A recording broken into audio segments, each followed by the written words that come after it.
Hello students, welcome to my YouTube channel. আজকে এই ভিডিওতে আমি তোমাদের সাথে যেটা আলোচনা করব, তোমরা যারা জিওগ্রাফি অনার্সের স্টুডেন্ট, ক্যালকাটা ইউনিভার্সিটি, তোমাদের 6th সেমিস্টারের এক্সাম কমপ্লিট হয়ে গেছে। এবারে তোমরা 7th সেমিস্টারের জন্য পড়াশোনা শুরু করেছো। এবারে তোমরা তো সিলেবাস দেখে নিয়েছো এতদিনে। তোমরা দেখেছো যে তোমাদের স্ট্যাটের একটা পেপার রয়েছে, স্ট্যাটিস্টিক্সের রাশিবিজ্ঞান। সেই রাশিবিজ্ঞানে তোমরা আমাকে অনেকদিন ধরেই আমার ইউটিউবের বিভিন্ন ভিডিওতে কমেন্ট করছো যে ম্যাডাম 7th সেমের প্র্যাকটিক্যালের ভিডিও দিন, 7th সেমের প্র্যাকটিক্যালের ভিডিও দিন। আজকে আমি তোমাদের জন্য নিয়ে এসেছি সেই 7th সেমিস্টারের স্ট্যাটিস্টিক্স পেপার থেকে স্ক্যাটার ডায়াগ্রাম। এই স্ক্যাটার ডায়াগ্রাম করার আগে আমরা একটু ভেরিয়েবল সম্পর্কে জেনে নিই, কারণ এই স্ক্যাটার ডায়াগ্রামে তোমাকে কোয়েশ্চেন পেপারে র ডেটাতে দুটো ভেরিয়েবল দেবে। কি সেই ভেরিয়েবল বিষয়টা কি? ভেরিয়েবলের বাংলা মানে হলো চলক। কিসের চলক? কি চলকটা কি? চলক হলো যখন তুমি একটা কোনো ডেটা সেট নিয়ে বা কোনো একটা বিষয়ের নিয়ে তথ্য পেয়েছো, সেই তথ্যের বৈশিষ্ট্য যদি পরিবর্তিত হয় তখন তাকে বলা হয় চলক। কিরকম বিষয়টা বুঝিয়ে দিচ্ছি। যেমন মনে করো, তোমরা যারা আজকে আমার এই ভিডিওটা দেখছো, তোমরা হলে ইউজির স্টুডেন্ট, 7th সেমিস্টার ইউজির স্টুডেন্ট। কিন্তু এটা হলো তোমরা স্টুডেন্ট, কিন্তু ঠিক আছে, কিন্তু তোমাদের এখনের পরিচয়টা কি? তোমরা হলে 7th সেমিস্টার ইউজি স্টুডেন্ট। কিন্তু এর কয়েক বছর আগে তোমাদের পরিচয়টা কি ছিল? যখন তোমরা হায়ার সেকেন্ডারি দিতে বা ক্লাস 12-এ পড়তে, তোমরা এইচএস এর স্টুডেন্ট। ঠিক আছে, মানে মনে করো যে ব্যক্তি এক স্থান বিশেষে তার বৈশিষ্ট্যটা পরিবর্তন হয়ে যাচ্ছে, সেই রকম তথ্যকেই আমরা বলবো চলক। এবারে এই চলক কি হয়? প্রাথমিকভাবে দু প্রকার হয়। একটা হলো ডিসক্রিট ভেরিয়েবল,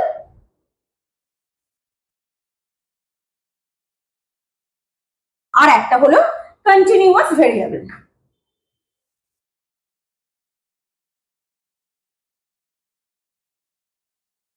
ঠিক আছে, এই ডিসক্রিট ভেরিয়েবলটা কি বা বিচ্ছিন্ন চলকটা কি? বিচ্ছিন্ন চলক হলো যখন আমরা কোনো ডেটাতে বা ডিজিট গুলো যখন হোল নাম্বারে পাবো। ঠিক আছে, ধরো তোমাকে কেউ জিজ্ঞাসা করলো যে তোমাদের ক্লাসে কতজন স্টুডেন্ট রয়েছে, তুমি বললে যে আমাদের ক্লাসে 40 জন স্টুডেন্ট রয়েছে। সেই 40টা তো আর ডেসিমেলে বলছো না যে 39.5 স্টুডেন্টস রয়েছে বা 40.2 স্টুডেন্টস রয়েছে। তাহলে ডিসক্রিট ভেরিয়েবল যখন আমরা সেই ভেরিয়েবলটাকে হোল নাম্বারে রিপ্রেজেন্ট করছি, তার মানে উইদাউট এনি ডেসিমেল। কন্টিনিউয়াস ভেরিয়েবলটা কি? কন্টিনিউয়াস ভেরিয়েবলটা হলো যে একটা নির্দিষ্ট সীমার মধ্যে যখন আমরা সেই তথ্যটা উপস্থাপন করছি। যেমন মনে করো প্রোডাকশন কস্ট। প্রোডাকশন কস্ট, আমি নিশ্চয়ই একটা সিঙ্গেল ফিনান্সিয়াল ইয়ারে দেখবো। ঠিক আছে, তো এই একটা ফিনান্সিয়াল ইয়ার, যেমন ধরো যে 2024-25 এই যে ফিনান্সিয়াল ইয়ারটা ছিল, এই 2024-25 ফিনান্সিয়াল ইয়ারে আমার প্রোডাকশন কস্টটা কিরকম হয়েছে, এবং সেটা কিন্তু অবশ্যই আমার ডেসিমেলেও আসতে পারে, আবার হোল নাম্বারও আসতে পারে, তবে জেনারেলি ডেসিমেলেই আসে। ঠিক আছে, একটা নির্দিষ্ট টাইম পিরিয়ডের মধ্যে যখন আমরা কোনো ডেটা রিপ্রেজেন্ট করব, তখন তাকে বলা হয় কন্টিনিউয়াস ভেরিয়েবল। এই কন্টিনিউয়াস ভেরিয়েবলের আবার 3 ধরনের টাইপ রয়েছে। সেটা কি? সেটা হলো একটা ডিপেন্ডেন্ট ভেরিয়েবল, ইন্ডিপেন্ডেন্ট ভেরিয়েবল আর কন্ট্রোলড ভেরিয়েবল। আমাদের স্ট্যাটিস্টিক্সে স্ক্যাটার ডায়াগ্রাম করতে গেলে আপাতত ডিপেন্ডেন্ট আর ইন্ডিপেন্ডেন্ট ভেরিয়েবলই কাজে লাগবে। কি সেটা? একটা হলো তোমার পরাধীন বা অধীন চলক, আর একটা হলো তোমার স্বাধীন চলক। কে স্বাধীন কে পরাধীন? ওই যে প্রথমেই বললাম না, ধরো কোনো একটা জায়গার বা 12টা মাসের রেসপেক্টে তোমাকে দুটো ভেরিয়েবল দিয়ে দেবে। সেই দুটো ভেরিয়েবলের হেডিং দেখে তার নেচারটা বুঝতে হবে যে কে ভেরিয়েবল, কে ডিপেন্ডেন্ট আর কে ইন্ডিপেন্ডেন্ট ভেরিয়েবল। যেমন মনে করো তোমাকে যদি দিয়ে দেওয়া হয় যে রেইনফল আর রেইনি ডেজ, ঠিক আছে? এইখানে রেইনফলটা হলো তোমার ইনডিপেন্ডেন্ট ভেরিয়েবল আর রেইনি ডেজটা হলো তোমার ডিপেন্ডেন্ট ভেরিয়েবল। বুঝতে পারছো? সেটা আমরা কিভাবে দেখাবো? সেটা আমরা দেখাবো এক্স ওয়াই অ্যাক্সিসের মাধ্যমে। কেমন? এক্স এ থাকবে আমার ইনডিপেন্ডেন্ট ভেরিয়েবল, ওয়াই তে থাকবে আমার ডিপেন্ডেন্ট ভেরিয়েবল। সবসময় এটা মাথায় রাখবে। তাহলে এক্স এ থাকবে আমার রেইনফল, এখানে যেমন আমি এক্সাম্পল দিচ্ছি, আর ওয়াই তে থাকবে আমার নাম্বার অফ রেইনি ডেজ। কারণ রেইনফলের উপর নির্ভর করবে যে কত দিন বৃষ্টি হয়েছে, কে কার উপর নির্ভরশীল। তারপর ধরো আরো একটা এক্সাম্পল দিচ্ছি, যে অল্টিটিউড আর ভেজিটেশন, ঠিক আছে? অল্টিটিউড যেরকম হবে ভেজিটেশন ডেন্সিটিও সেই রকম হবে। তার মানে অল্টিটিউডটা হলো এখানে তোমার স্বাধীন চলক বা ইন্ডিপেন্ডেন্ট ভেরিয়েবল, আর টাইপস অফ ভেজিটেশন সেটা হলো তোমার ইন্ডিপেন্ডেন্ট ভেরিয়েবল, যেটা আমার ওয়াই অ্যাক্সিসে থাকবে বা আমার অধীন চলক, ঠিক আছে? তাহলে ঠিক এইরকম ভাবেই তোমাকে তোমার কোয়েশ্চেন পেপার দেখে ঠিক করে নিতে হবে, বুঝে নিতে হবে যে কে এক্স অ্যাক্সিসে থাকবে, কে ওয়াই অ্যাক্সিসে থাকবে, ঠিক আছে? তো চলো তাহলে দেখে নেওয়া যাক একটা ক্যালকুলেশনের মাধ্যমে। আমি চেষ্টা করছি যতটা সম্ভব সহজভাবে তোমাদের এটা বুঝিয়ে দেওয়ার, কারণ স্ক্যাটার ডায়াগ্রাম পরীক্ষায় একটা আসবেই, কেমন? আর এটা করতে গেলে কি করতে হবে? এটা করতে গেলে তোমাকে ট্রেন্ড লাইনের মাধ্যমে স্ক্যাটার ডায়াগ্রামটা দেখাতে হবে। সেই ট্রেন্ড লাইন কিভাবে করবে সব আমি ডিটেলে আলোচনা করব। যারা এখনো আমার চ্যানেলটা সাবস্ক্রাইব করোনি অবশ্যই সাবস্ক্রাইব করে নাও, বন্ধুদের সাথে শেয়ার করে নাও, কেমন? চলো তাহলে শুরু করা যাক ক্যালকুলেশন। দেখে নাও স্টুডেন্টস, প্রশ্নটা কিভাবে দিয়েছে। বলছে যে from the given set of data draw a scatter diagram with regression line and interpret the nature of relationship. আচ্ছা, তোমাদের বলে দিই, আমি যে ডেটাটার ওপরে এই স্ক্যাটার ডায়াগ্রামটা দেখাচ্ছি রিগ্রেশন লাইন করে, সেম ডেটায় আমি তোমাদের লিস্ট স্কোয়ার মেথডেরও ক্যালকুলেশন করে দেব অন্য একটা ভিডিওতে, ঠিক আছে? তো এটা দেখে নেওয়া যাক। দেখো, তোমাদের এই রকম একটা ডেটা দিয়ে দেবে, যেখানে কিছু জায়গার নাম থাকবে আর দুটো ভেরিয়েবল থাকবে। এখানে দুটো ভেরিয়েবলের মধ্যে একটা আছে female literacy rate in percentage, female work participation rate in percentage. আর তোমাদের আগেই বলেছি আমি কিভাবে এক্স আর কিভাবে ওয়াই ধরতে হয়। এইটা হলো তোমার র ডেটা, ঠিক আছে? এই যে 10টা ডেটা তোমাকে দিয়ে দেবে। এবারে আমি এখানে আরও এক্সট্রা কলাম করে রেখেছি, কারণ এই টেবিলের মধ্যেই আমি ক্যালকুলেশনটা দেখাবো, তাহলে একটা টেবিলে হয়ে যাবে, সুবিধা হবে সেই কারণে। তোমরা পরীক্ষায় কি করবে? তোমাদের তো পরীক্ষার সময় ধরো এই 3টে কলামওয়ালা ডেটাটা দিয়ে দেবে, তোমরা পরীক্ষার সময় কিন্তু আর র ডেটাটা ক্যালকুলেট করার কোনো দরকার নেই। জাস্ট জায়গার নামের যে কলামটা সেটা করবে, তারপরে সোজা ক্যালকুলেশন টেবিলে চলে যাবে, ঠিক আছে? চলো তাহলে দেখে নেওয়া যাক। তাহলে স্টুডেন্টস দেখতে পাচ্ছ, এই যে ফিমেল লিটারেসি রেট, এইটা হলো আমার এক্স, তার মানে এটা হলো আমার ইন্ডিপেন্ডেন্ট ভেরিয়েবল, আর তার উপর ডিপেন্ডেন্ট ভেরিয়েবল হলো আমার ফিমেল ওয়ার্ক পার্টিসিপেশন রেট, যেটা হলো ওয়াই। এবারে আমি একটু আগেই দেখালাম যে আমি আরও 3টে এক্সট্রা কলাম করে রেখেছি। দেখো, এবারে যেটা করতে হবে এক্স স্কোয়ার, ওয়াই স্কোয়ার আর এক্স ওয়াই, কেমন? এক্স স্কোয়ার করে পরপর ডিজিটগুলো পুট করবে, পয়েন্টের পর দুটো করে ডিজিট রাখবে, তাহলেই হবে। সেম অ্যাজ ওয়াই স্কোয়ার, আর তার লাস্টের কলামে এক্স আর ওয়াই গুণ করে এগুলো পুট করবে ডিজিটগুলো। এরপর কি করতে হবে? এরপর যেটা করতে হবে এক্সের সামেশন, ওয়াইয়ের সামেশন, এক্স স্কোয়ারের সামেশন, ওয়াই স্কোয়ারের সামেশন, আর শেষে এক্স ওয়াইয়ের সামেশন ক্যালকুলেট করতে হবে, ঠিক আছে? তোমরা হয়তো বলবে যে ম্যাডাম আপনি তো বললেন এক্স ওয়াই বা যে ডেটাটা দেবে সেইটা র ডেটাটা না কপি করতে। হ্যাঁ, কপি করবে না, কোয়েশ্চেন পেপার থেকেই তো আমরা এক্স ওয়াইটা সামেশন করে নিতে পারবো, তাই না? কোয়েশ্চেন পেপারের ডেটা থেকে তারপরে এক্সের যে এক্স স্কোয়ারের হোল ডেটার সামেশন করবে, ওয়াই স্কোয়ারের হোল ডেটার সামেশন করবে, আর এক্স ওয়াইয়ের হোল ডেটার সামেশন করবে। তো চলো তাহলে সামেশনটা করে নেওয়া যাক। স্টুডেন্টস, তাহলে দেখতে পাচ্ছ আমি এখানে summation X, summation Y, summation X square, summation Y square আর সামেশন এক্স ওয়াই ক্যালকুলেট করে ফেলেছি।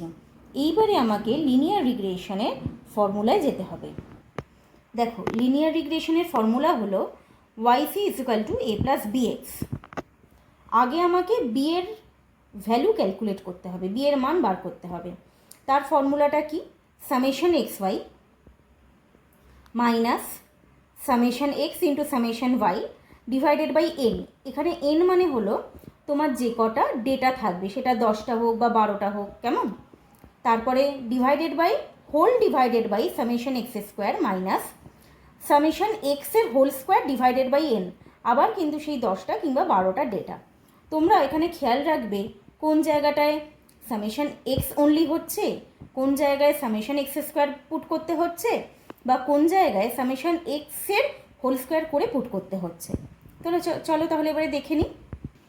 দেখো, এখানে আমি সামেশন xy এর মান minus summation x into summation y ছিল বলে সামেশন x আর সামেশন y এর ডিজিটগুলো গুণ করে ডিভাইডেড বাই 10 যেমন আছে রেখেছি।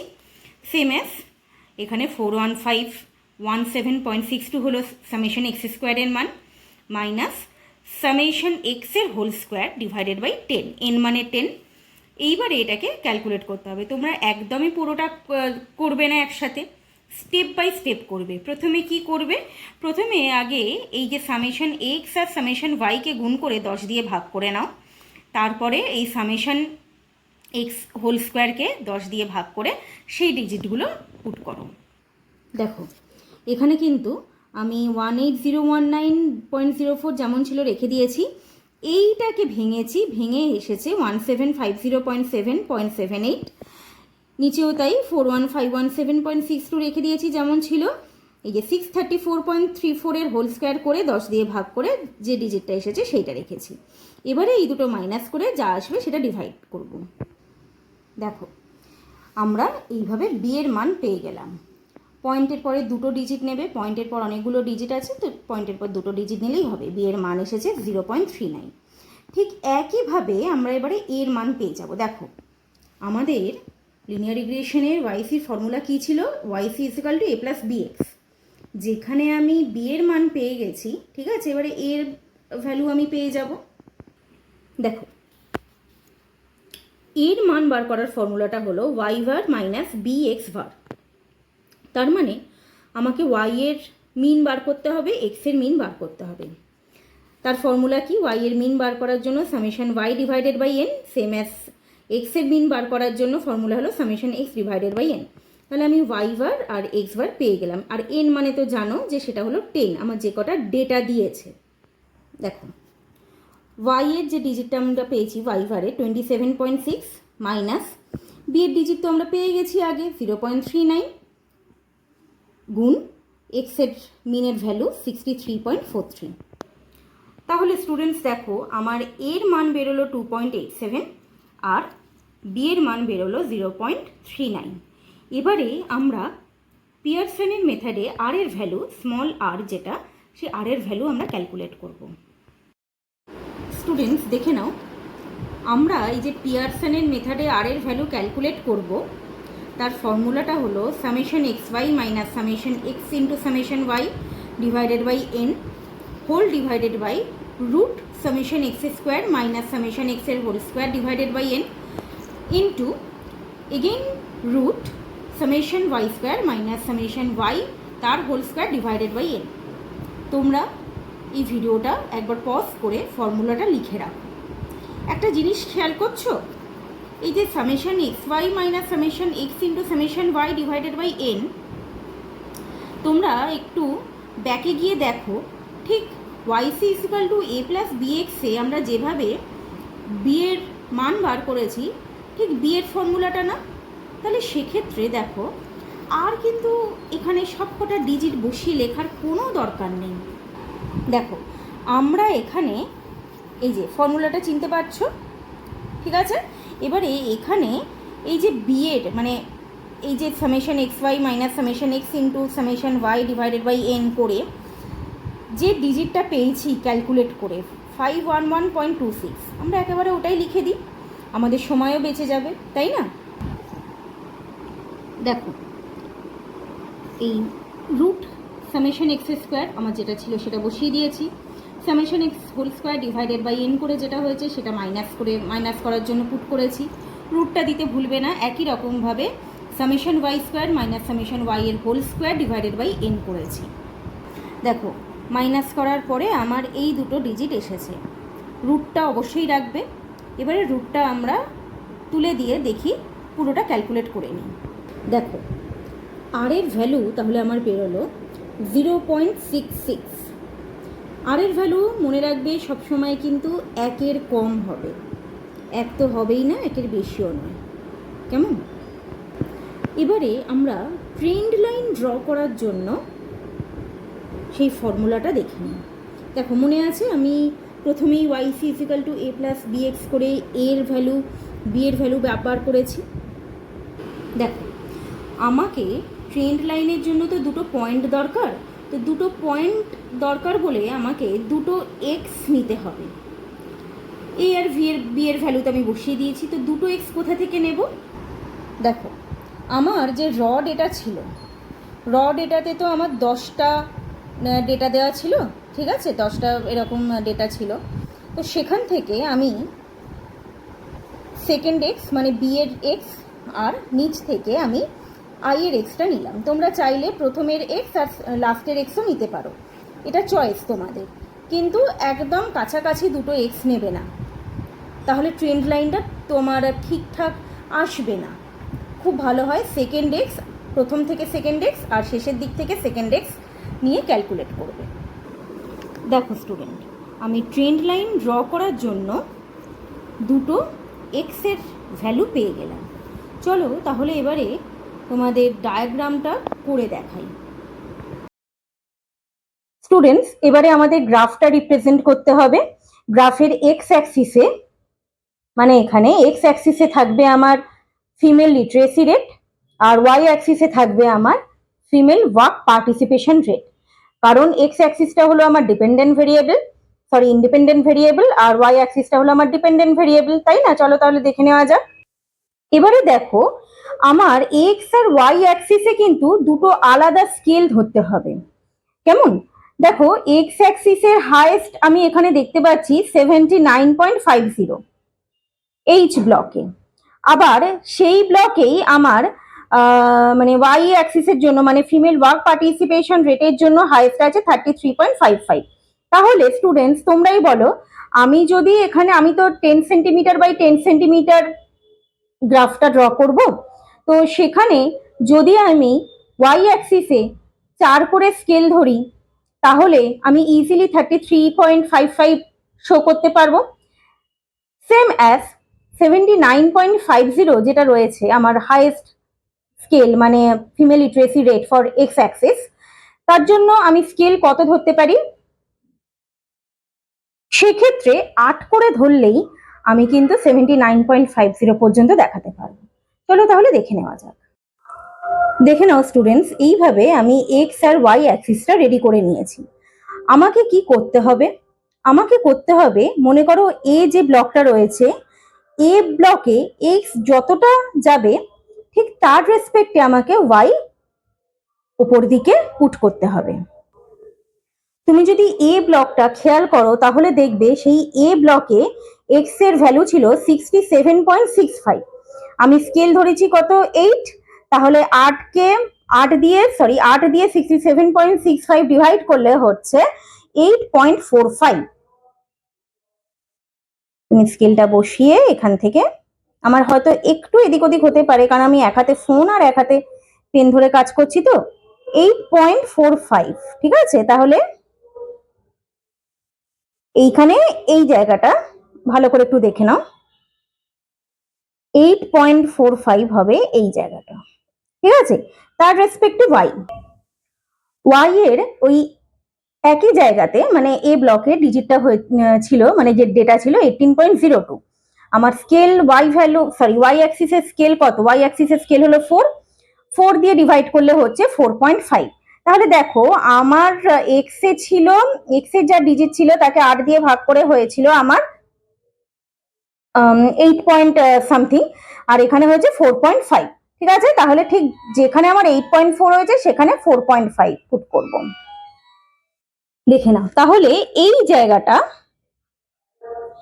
জায়গাটা হলো আমার এ ডিস্ট্রিক্টের পয়েন্ট, এক্স আর ওয়াই কোঅর্ডিনেটে, সেইটা আমি এনসার্কেল করে দিলাম। ঠিক আছে, তোমরাও পরীক্ষা এনসার্কেল করে দেবে। কেন বলছি, কারণ একটা একটা করে ডট পুট করলে হয়তো সেটা দেখা যাবে না, এনসার্কেল করলে বোঝাও যাবে যে হ্যাঁ তুমি স্ক্যাটার ডায়াগ্রামটা প্রপারলি করেছো। পরেরটা একটু দেখে নি। দেখো পরের এক্স এর ভ্যালু ছিল 78 পয়েন্ট সামথিং, 78.5 বা এরকম কিছু একটা। তো তাকে 8 দিয়ে ভাগ করলে হচ্ছে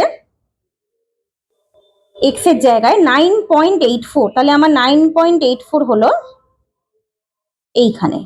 তাহলে তার রেসপেক্টে ওয়াইটা দেখে নি।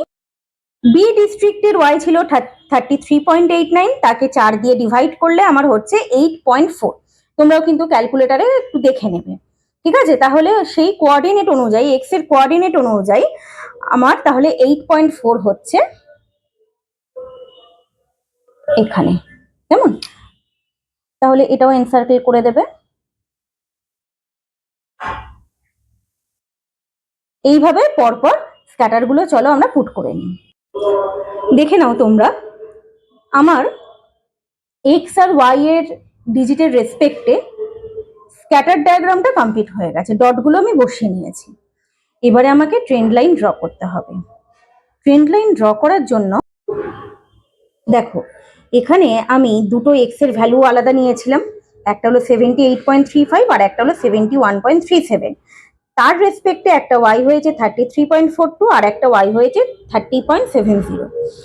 এই এক্স আর ওয়াই মিলিয়েই আমাকে ট্রেন্ড লাইন ড্র করতে হবে। দেখো এক্স এর যে ডিজিটটা ছিল 78.35, সেইটা আমার হচ্ছে এখানে 9.7। 9.7 এর আগে অলরেডি আমার মার্ক করা রয়েছে। আর তার মানে ওয়াইসি করে ওয়াই এর ভ্যালুটা এসেছে 33.42, সেটাকে আবার 4 দিয়ে, মানে স্কেল যেহেতু আমার ওয়াইতে 4 ছিল, 4 দিয়ে ডিভাইড করে হচ্ছে 8.3।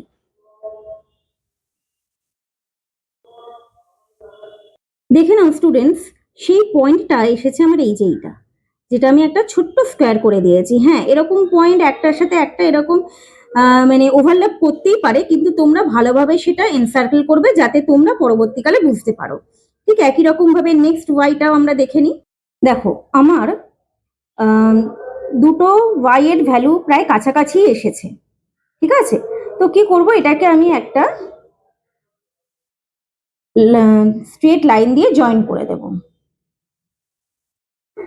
দেখো আমরা কি দেখতে পাচ্ছি, আমরা দেখতে পাচ্ছি এই লাইনের ওপর দিকে বেশিরভাগ স্ক্যাটার রয়েছে, লাইন বরাবর 3-4টে স্ক্যাটার মানে ডট গেছে, 3টে, লাইনের নিচে একটা। হতেই পারে তোমার ডেটা যেরকম হবে তোমার স্ক্যাটার ডায়াগ্রাম ট্রেন্ড লাইনও সেরকম হবে। তো এখানে তোমরা লিখে দেবে yc is equal to a plus is equal to a plus bx। ঠিক আছে, ট্রেন্ড লাইনে জাস্ট ফর্মুলাটা লিখে দেবে। তারপরে তোমরা এখানে স্কেলটা লিখবে, ওয়াই অ্যাক্সিসে কত ধরেছো, এক্স অ্যাক্সিসে কত ধরেছো, আর হেডিং করবে। দেখো এখানে হেডিং দেবে scatter diagram showing the relationship between female literacy rate and work participation rate. ঠিক আছে, আর নিচে এক্স আর ওয়াই এর স্কেলটা মেনশন করে দেবে উইথ ইউনিট। তাহলে স্টুডেন্টস তোমরা বুঝতে পারছো যে কিভাবে স্ক্যাটার ডায়াগ্রাম পুট করতে হয়। তোমরা এইভাবে প্র্যাকটিস করবে বাড়িতে প্রিভিয়াস ইয়ারের কোয়েশ্চেন পেপার নিয়ে। কেমন লাগলো ভিডিওটা অবশ্যই জানাবে, এবং এরপরে তোমরা কোন বিষয়ের উপর ভিডিও চাও সেটাও কিন্তু কমেন্ট করতে ভুলো না। দেখা হচ্ছে পরের ভিডিওতে।